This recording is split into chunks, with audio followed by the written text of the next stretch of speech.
Welcome. A great advantage of cloud computing is that one can outsource the management of hardware and software components to cloud and service providers. However, there have been some obstacles in adopting cloud computing. So far, one had to trust the cloud and service providers to protect the confidentiality, integrity and consistency of one's data, code and secrets. This has prevented some companies to move their critical data and code to the cloud.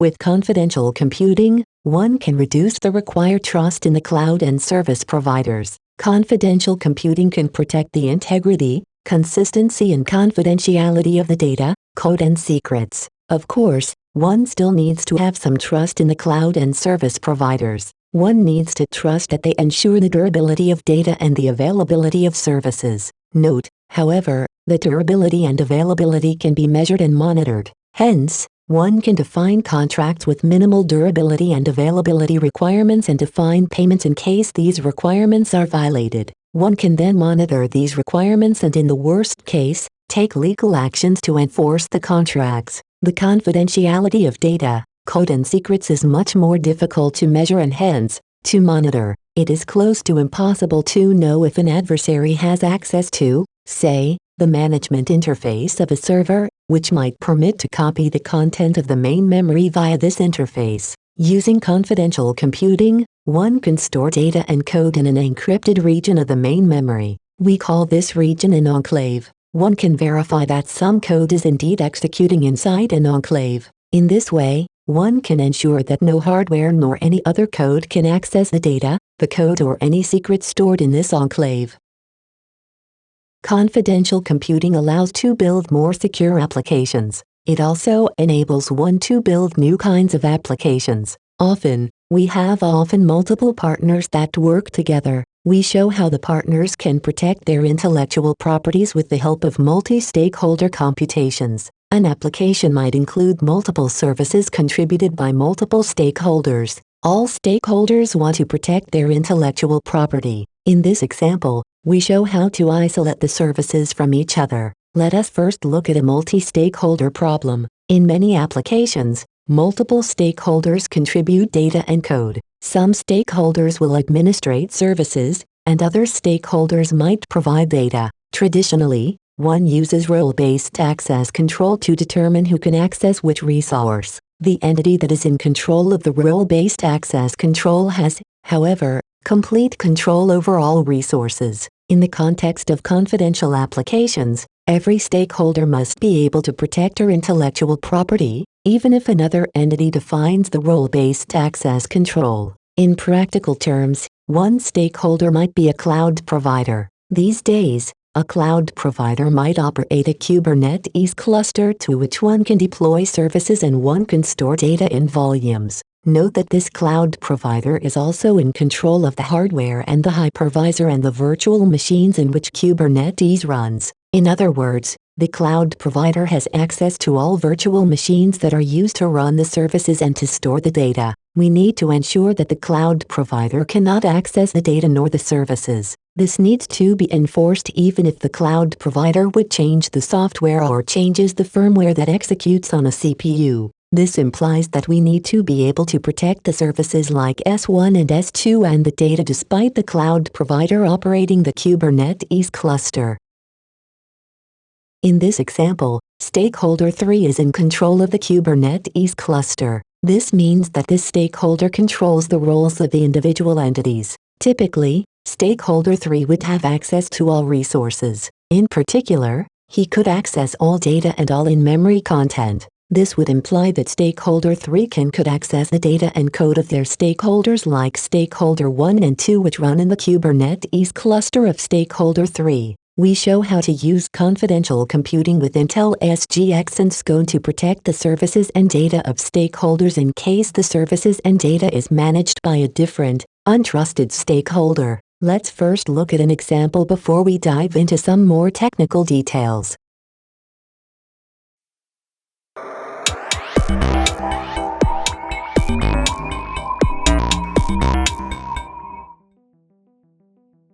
We show how to operate a workflow consisting of multiple services, aka stages, with SCOAN. Each stage might belong to a different stakeholder. Our main objective is to protect the intellectual property, IP, of all involved stakeholders. The IP might encompass both data and program code. We expect that services are already containerized, i.e., service instances are deployed with the help of containers. Stakeholders might not only operate their own services, but they might also deploy services owned by other stakeholders. Problem description. We consider a straightforward workflow. Two stakeholders Alice and Bob providing a service S1 and S2, respectively. S1 produces some output files, and these files are the input of S2. Service S2 processes these files and writes some output files. All output files belong to a third stakeholder Charlie. All services are deployed by Charlie and run inside of a cloud operated by a cloud provider Oscar. Objectives and approach. 1. Our main objective is to protect the IP of the three stakeholders, Alice, Bob, and Charlie. The IP of a stakeholder must not be compromised neither by the cloud provider Oscar, admin Mallory nor any other entity. We use Scone confidential computing to protect the IP of Alice, Bob, and Charlie. 2. The owner Charlie of the output files must have access to these, but the other stakeholders must not be able to communicate with their services. Charlie will use firewalls and sandboxing to ensure that S1 and S2 cannot communicate with the outside world. Scone supports sandboxing and firewalling. In addition, Charlie might decide to use standard sandboxing to execute S1 and S2. 3. The stakeholder must still be able to limit the number of executions of a service. For example, Charlie might have only paid for 3 executions of S2, and hence, we need to enforce this. Since the file system is rollback protected, this can be enforced with a simple file system-based counter. Workflow policy. Stakeholder Alice protects the service S1 with a policy 1 under the control of Alice. In the same way, stakeholder Bob protects the service S2 with a policy 2 under the control of Bob. Stakeholder Charlie connects the services with a third policy, which we call a workflow policy.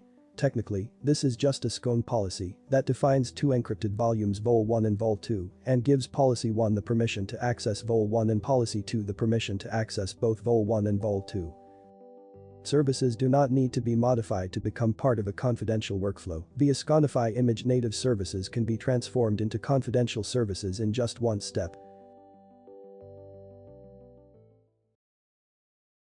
Scone enables the connection of confidential services to one workflow. In such a workflow, stakeholders protect their services with the help of Scone policies. A policy defines which secrets a service can access. A Scone policy can import and export secrets from and to other Scone policies. This sharing of secrets enables the secure communication of services. When operating services of other partners as part of a workflow, the Scone policy can prevent a provider from inspecting a service. On the other hand, a policy can prevent a service instance from communicating with other services outside a given workflow. In this way, one can exclude that a service leaks the data that it processes.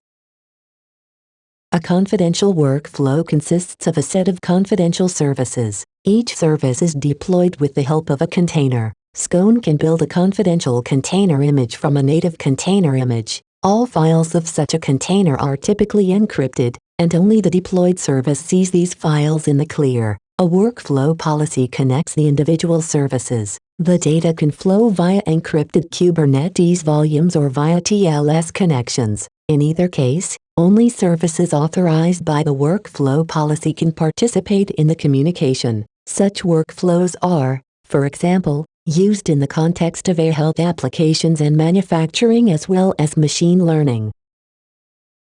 In the context of machine learning, a data provider might store data in a confidential database. The workflow policy might only grant a machine learning algorithm access to this database. It firewalls the machine learning algorithm to ensure that it cannot forward the data to other entities. The owner of the database might grant access to the workflow only after verifying the workflow policy. Any changes in the workflow policy would require the opt-in by the database owner. In this way, the data owner can protect her data. The owner of the machine learning algorithm can protect the IP of her Python code by encrypting the Python image. Only the machine learning algorithm itself can see the unencrypted Python code. The generated machine learning model might be written to a Kubernetes volume encrypted by Scone.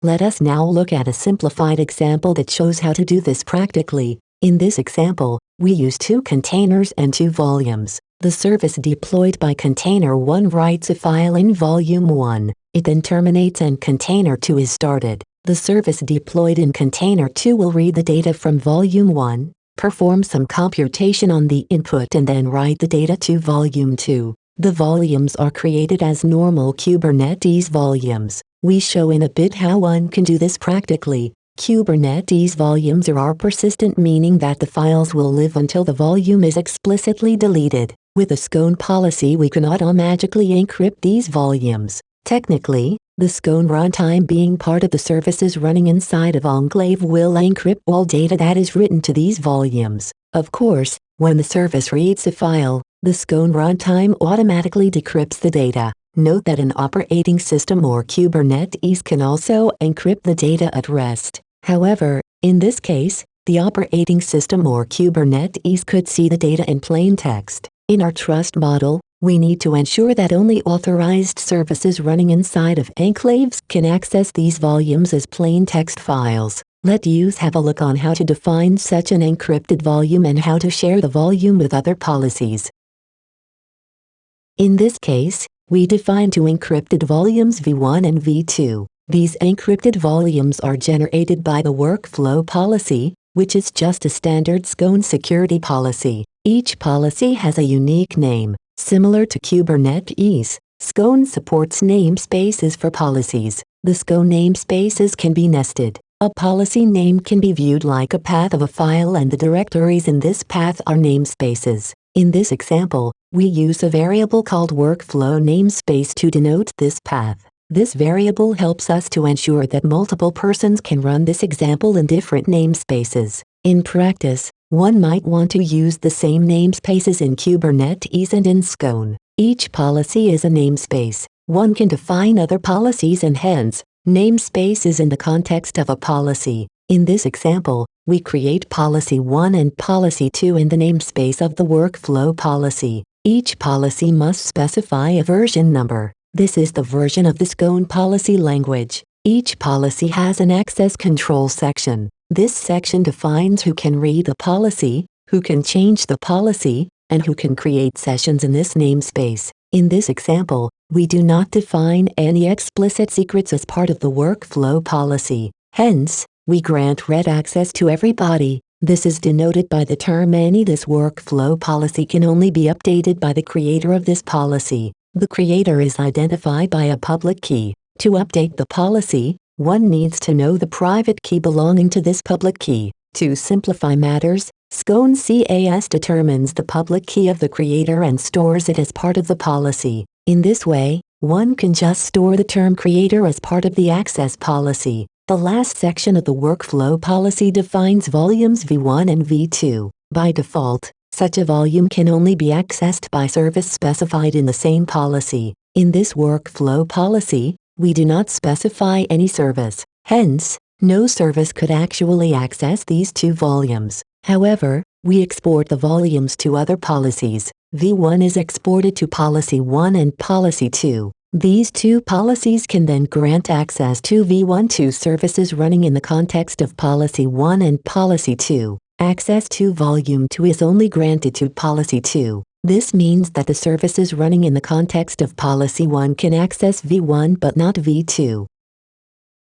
To use volumes in confidential applications, we need to create these volumes with Kubernetes. There is nothing special to do. One can define a persistent volume with a Kubernetes as depicted on this slide. This volume can be viewed as a piece of storage. The manifest specifies certain properties like the access mode and the capacity. This volume is then created with the standard command line interface of Kubernetes. In this case, one would just execute a kube control apply on this manifest. For users to be able to use a created volume, they need to claim the volume. Again, one needs a manifest to do so. There is no change needed regarding the use of these volumes in the context of confidential applications. One defines some metadata and specifies the access mode and the storage requirements. This volume is then claimed with the standard command line interface of Kubernetes. Again, one would just execute a kube control apply on this manifest. So far, we have created a workflow policy. This policy creates two encrypted volumes v1 and v2. Basically, this creates a key and a tag for each of the volume. The tag can be viewed as a message authentication code applied across all files of a volume. The key is randomly chosen and maintained inside of an SGX enclave in the context of the workflow policy. The key and tag are exported to policy 1 and policy 2. The storage for these two volumes is provided by Kubernetes. For that, we created and claimed two Kubernetes volumes. As a next step, we need to create the confidential container images from the native container image. To do so, we need to first build the native container image. This can be done with standard tools like Docker build. We show how to generate such native container image from a simple Python program. We then transform this container image into a confidential container image. The confidential container image as well as the native container image are OCI compatible images. In other words, the confidential image can be processed with all tools that are compatible with the Open Container Initiative. As next steps, we first look at the Docker file and then at the Python code. The slide depicts the Docker file which builds the native container image. It just uses a standard Alpine Linux as a base image. It installs various packages required to execute Python programs. In particular, Python 3 is installed. The Python source code is in directory code and it is copied to the new container image. When this container is started, Python 3 is started and the source code file is code input xpy. The arguments of the program are v and 15. Consider an adversary Eve. If Eve could change the arguments of Python, she could run arbitrary programs since one can supply programs via the command line. Hence, to protect a program, it is insufficient to run the program inside an enclave. If one cannot also protect the command line arguments, the protection might be limited. Let's see how we can solve this problem. The Python code of container 1 is very simple. It writes a single integer into a file. This is done by function writeInt. This program has two arguments. Argument v permits to specify a secret value. The default secret value is 13. The second argument is a. This permits to specify a file. By default, the path is v1/x. The main function writes the secret value to the file. Since this program creates a secret input file, the arguments must be integrity and confidentiality protected. For the confidential variant of this program, we achieve this via a scone policy. Our general approach is to transform a container image in one step. We have two tools to do so. First, sconify image and second, scone build. Scone build is a newer tool that simplifies the description of the transformation. In this example, we use the tool sconify image. As we mentioned on the last slide, it is important to protect the command line arguments. Moreover, we need to verify that a program was not modified before it gets access to its key material. To describe this, we use a policy that is maintained by Scone. This policy is generated at the time when we sconify the native container image. The policy is stored at an instance of the Scone configuration and attestation service or Scone CAS for short. Sconify image first attests the Scone CAS instance. In this process, it checks that this instance runs inside of an Intel SGX enclave. The code is as expected and in the process learns the TLS certificate of Scone CAS. Sconify image uses this TLS certificate to set up a secure channel to the Scone CAS instance to create the policy. When the confidential service starts up later on, it will connect to this Scone CAS instance to get it tested and verified. After a successful verification, the confidential service gets its secrets. In this example, there would be the encryption key of the image and the volume. Sconify image either encrypts files or transforms the files to run inside of an Intel SGX enclave, meaning in an encryption region of the main memory. In this example, the Python engine itself would be transformed to run inside of an Intel SGX enclave. All Python source code files are encrypted. Starting a container image in a Kubernetes cluster is not trivial. one needs a Kubernetes manifest or a Helm chart to do so. To simplify the execution of the generated confidential container image in a Kubernetes cluster, Scanify image generates a Helm chart. In this way, one can easily start the confidential image with the Helm package managers. A Helm chart consists of multiple files. The file values.yaml is the most important one. It contains all the information required to spawn the confidential container image. This includes the URL of the image, which includes the image repository as well as the path of the image. It contains further information, as for example, if Kubernetes should always try to pull the image before starting it. Most of the data in this file is similar to the data that would be in a Helm chart of a native image. However, there is also some data that is specific to Scone. These are the Scone cache that stores the Scone policy, the policy name, and specific values like the heap size and the stack size. These are values that need to specified. If one changes the values like the heap size and the stack size, this will modify the secure hash value of the enclave. This means that if one changes values that change the hash value of an Intel SGX enclave or would point to a different policy, the enclave would not be successfully attested and verified. In this case, the secret needed to decrypt the files would not be released to system. Scanify image generates a policy for a confidential service. This policy will contain some secrets like the encryption key of the image. Note that the access to such a policy can and must be limited. The policy also defines volumes. In this example, volumes v1 and v2. The keys of these volumes are randomly chosen when the first file is written to this volume. The policy also defines the mount point of the volumes in section images. In this case, the mount points are /v1 for v1 and /v2 for v2. Let's have a look how to execution this code. Now, let's look at a multi-stakeholder demo with Scone and Intel SGX.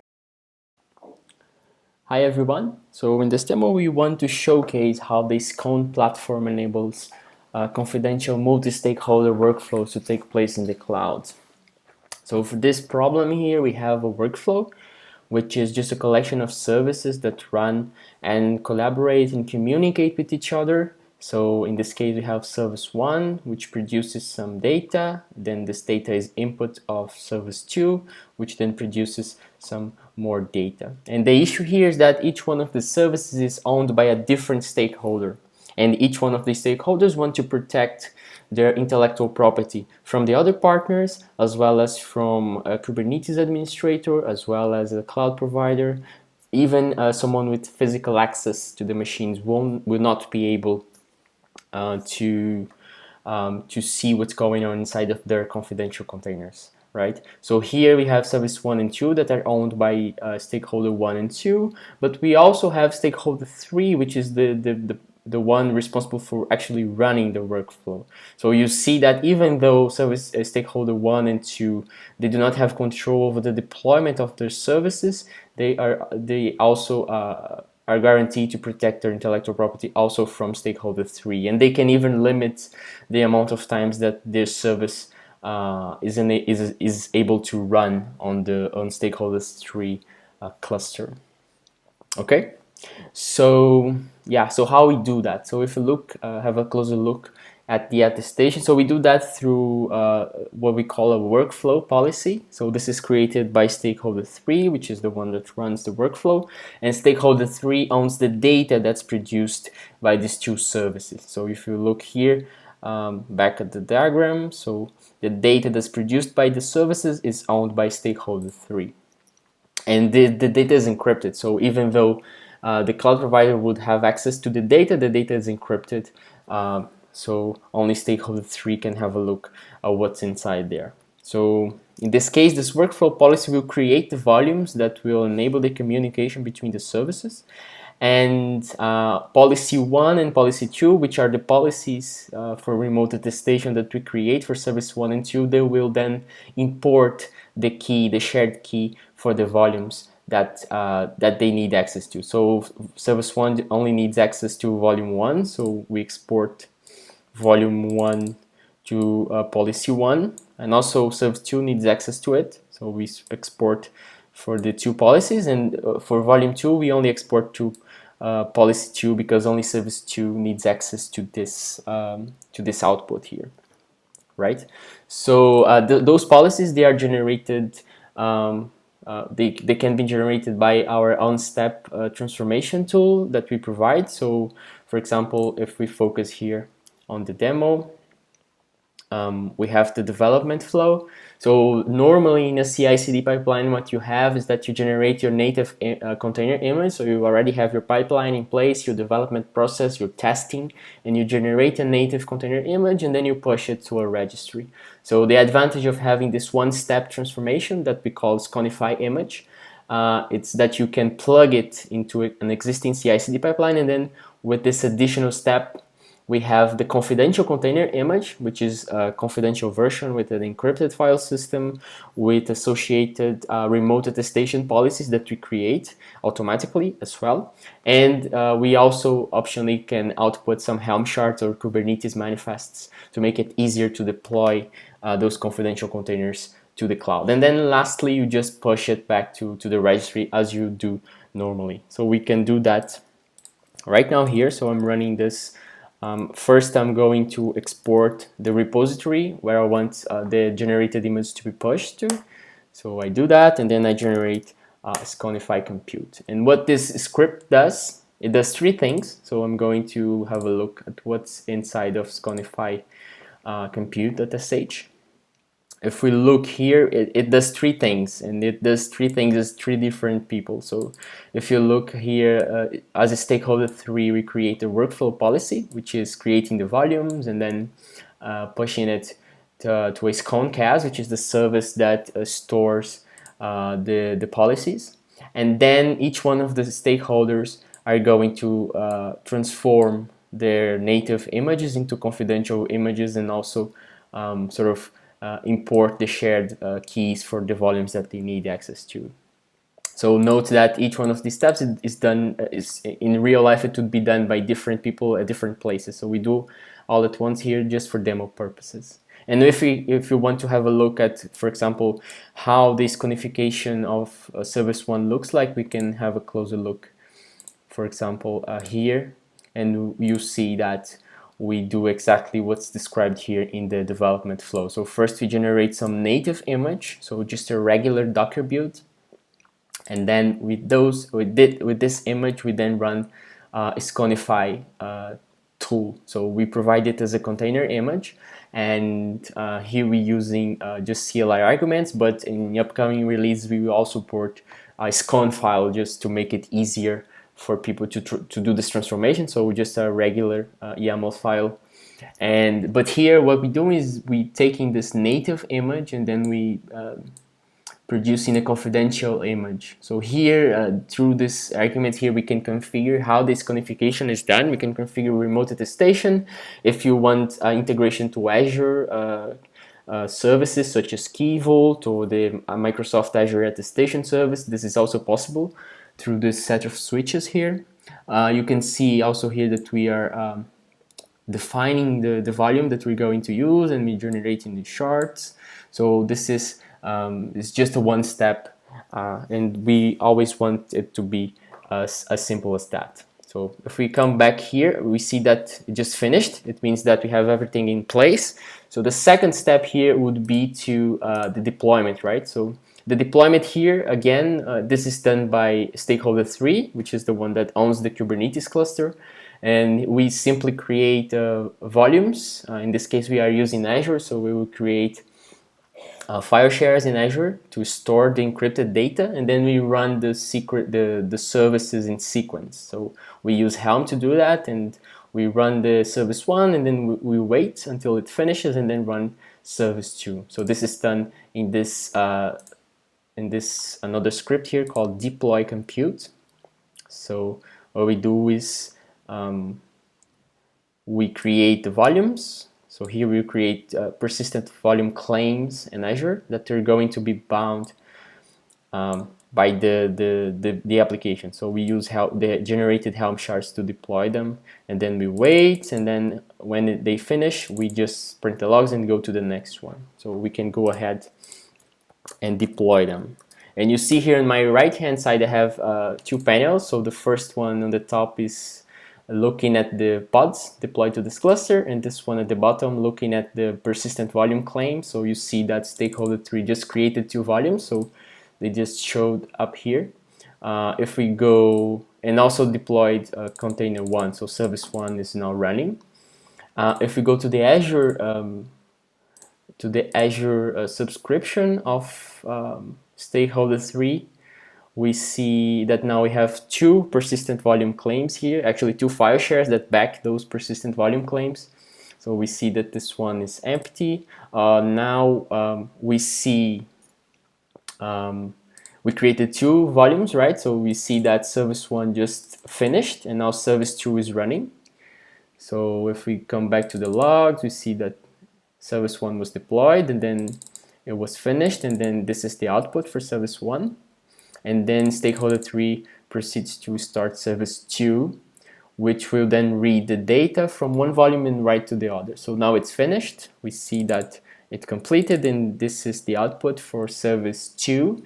If we go back to the persistent volume claim, if I refresh it, I am able to see that now it has some files in it. So this is supposed to be the output, and this is encrypted. If we come back here to see the other volume claim, it should contain the input, which was used by the first container. So we have here the encrypted output that is owned by stakeholder 3. So that's basically it. Thank you very much for watching. Cheers. If you have any questions regarding confidential computing, SGX, or the Scone platform, please feel free to contact us at info@scone.com. The technical documentation of Scone is available at sconedocs.github.io. The commercial website of Scone is available at scone.com.